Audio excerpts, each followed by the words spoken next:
എല്ലാവർക്കും എൻ്റെ യൂട്യൂബ് ചാനലിലേക്ക് സ്വാഗതം. ഇന്ന് പെട്ടെന്ന് തയ്യാറാക്കാൻ പറ്റുന്ന ഒരു ചിക്കൻ കറിയുടെ റെസിപ്പി ആയിട്ടാണ് ഞാൻ വന്നിരിക്കുന്നത്.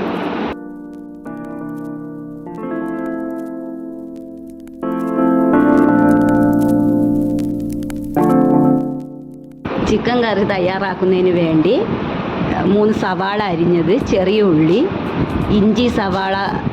ഇഞ്ചി, പച്ചമുളക്, വെളുത്തുള്ളി പേസ്റ്റ്, കരിവേപ്പില, തക്കാളി, ചിക്കൻ കഴുകി നന്നായി വൃത്തിയാക്കി, ഇത്രയും നമ്മൾ ഇവിടെ എടുത്ത് വെച്ചിട്ടുണ്ട്. ഇനി ഒരു പാൻ അടുപ്പത്ത് വയ്ക്കുക. അത് ചൂടായി വരുമ്പോൾ അതിൽ എണ്ണ ഒഴിക്കാം. എണ്ണ ചൂടായി വരുമ്പോൾ അരിഞ്ഞു വെച്ചിരിക്കുന്ന സവാള നമുക്ക് അതിലേക്ക് ഇടാം. സവാള ഇട്ടിട്ട് അല്പം ഉപ്പ്, നമുക്കൊന്ന് സവാള നന്നായി വഴന്ന് വരുന്നതിന് വേണ്ടി ഉപ്പും കൂടി ഇട്ട് സവാള ഇളക്കാം. സവാള ഇളക്കിയിട്ട് നമുക്ക് ഈ ഒന്ന് ചെറുതായിട്ടൊന്ന് അടച്ച് വയ്ക്കാം. അപ്പോൾ സവാള പെട്ടെന്ന് ഒന്ന് വാടിക്കിട്ടും. സവാള നന്നായി വാടി വരുമ്പോൾ നമുക്ക് ചെറിയ ഉള്ളി കട്ട് ചെയ്ത് വെച്ചേക്കണം. ചെറിയ ഉള്ളി ചതയ്ക്കൊന്നും വേണ്ട, അതൊന്ന് രണ്ടായിട്ടൊക്കെ കട്ട് ചെയ്ത് ആ ചെറിയ ഉള്ളിയും കൂടെ ഇതിൽ ഇട്ട് കൊടുത്ത് നന്നായി ഇളക്കി പാനൊന്നും കൂടെ അടച്ച് വയ്ക്കുക. അത് കഴിഞ്ഞ് ഇടയ്ക്കൊന്ന് ഇളക്കി കൊടുക്കണം. പിന്നെ നോക്കിയിട്ട് നമുക്ക് ചതച്ച് വെച്ചേക്കണം ഇഞ്ചി, പച്ചമുളക്, വെളുത്തുള്ളി, അതിൻ്റെ കൂടെ കുറച്ച് കരിവേപ്പില ഇതിട്ട് ഇളക്കി കൊടുക്കുക. എന്നിട്ട് ഒന്ന് ചെറിയ തീയിൽ വെച്ച് അടച്ച് വയ്ക്കണം. പിന്നെ തക്കാളിയും കൂടെ ഇതിൽ ഇട്ട് കൊടുക്കണം. തക്കാളിയും കൂടെ ഇട്ട് ഒന്ന് നന്നായി ഇളക്കി യോജിപ്പിച്ച് എല്ലാം നല്ലതുപോലെ ഒന്ന് വഴന്ന് വരുന്നതിന് വേണ്ടി ഒന്ന് അടച്ച് വയ്ക്കുക. ഇതെല്ലാം നന്നായി മൂത്ത് വന്നിട്ട് ചിക്കൻ ഇടുന്നതാണ് നല്ലത്. അപ്പോൾ ഇന്നിപ്പോൾ നമ്മളിട്ട സവാളയൊക്കെ നന്നായി വഴന്ന് വന്നിട്ടുണ്ട്. ഇതൊന്ന് ഇളക്കിയിട്ട് ഇനി നമുക്ക് കഴുകി വൃത്തിയാക്കി വെച്ചിരിക്കുന്ന ചിക്കൻ കഷ്ണങ്ങൾ അതിലേക്ക് ഇട്ട് കൊടുക്കാം.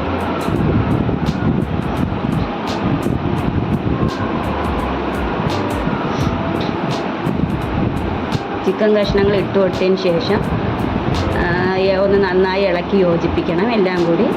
അത് കഴിഞ്ഞിട്ട് ശകലം കുറച്ച് ഉപ്പുപൊടി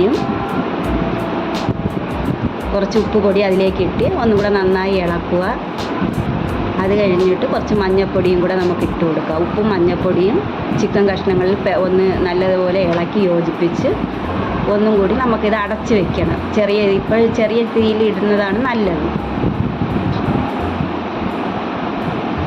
അടച്ച് വെച്ച് വെള്ളമൊക്കെ ഒന്ന് ഊറി വന്നതിന് ശേഷം ഒന്നും കൂടെ നമ്മൾ വെള്ളമൊന്നും ഇതിൽ ഒഴിച്ചിട്ടില്ല. ചിക്കനിലെല്ലാം വെള്ളം ഉള്ളത് കൊണ്ട് തിളയ്ക്കുമ്പോൾ തന്നെ വെള്ളം ഊറി വരും. അതിനുശേഷം നമുക്കിനി മസാലകൾ ചേർക്കാം. ഞാൻ ഇവിടെ വീട്ടിൽ തന്നെ പൊടിച്ച് വെച്ചേക്കുന്ന മസാലകളാണ് ചേർക്കുന്നത്. നമ്മൾ വീട്ടിൽ തയ്യാറാക്കുന്ന പ്രത്യേക കവർ മസാലകളൊന്നും ഇതിൽ ചേർക്കുന്നില്ല. മുളക് പൊടി, മല്ലിപ്പൊടി, ഗരം മസാലപ്പൊടി, പെരിഞ്ജീരകപ്പൊടി ഇതെല്ലാം കൂടി ഇട്ട് നന്നായി ഇളക്കി യോജിപ്പിക്കുക.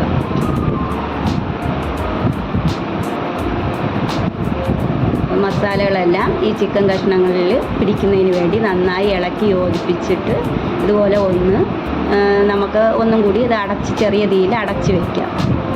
മസാലയെല്ലാം ഇതിൽ നന്നായി പിടിച്ചതിന് ശേഷം മാത്രം നമുക്ക് അല്പം ചൂടുവെള്ളം ഒഴിച്ചു കൊടുക്കാം. ഇടയ്ക്കിടയ്ക്ക് ഒന്ന് ഇളക്കി കൊടുക്കണം. ഇനി നമുക്ക് ചൂടാക്കി വെച്ചേക്കണം ചെറിയ ചൂടുവെള്ളം. ഒരുപാട് വെള്ളം വേണ്ട, ആ ചിക്കൻ പെട്ടെന്ന് വേവും. നമ്മളിപ്പോൾ കുക്കറിലൊന്നും വെക്കേണ്ട ആവശ്യമില്ല, ചിക്കൻ പെട്ടെന്ന് വേവും.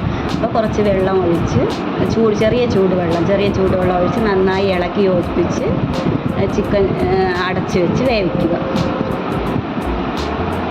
ഇടയ്ക്കിടയ്ക്ക് ഒന്ന് ഇളക്കിക്കൊണ്ടിരിക്കണം.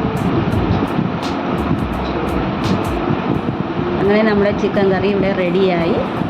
നമുക്ക് പെട്ടെന്ന് തയ്യാറാക്കാൻ പറ്റിയ ഈസിയായ ചിക്കൻ കറിയാണ്. ചിക്കൻ കറി വയ്ക്കാൻ അറിഞ്ഞുകൂടാത്തവർക്കും എല്ലാം പെട്ടെന്ന് വയ്ക്കാൻ പറ്റുന്ന ഒരു നല്ല ചിക്കൻ കറിയാണ്.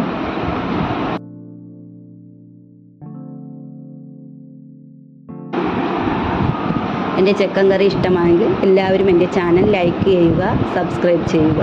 Thanks for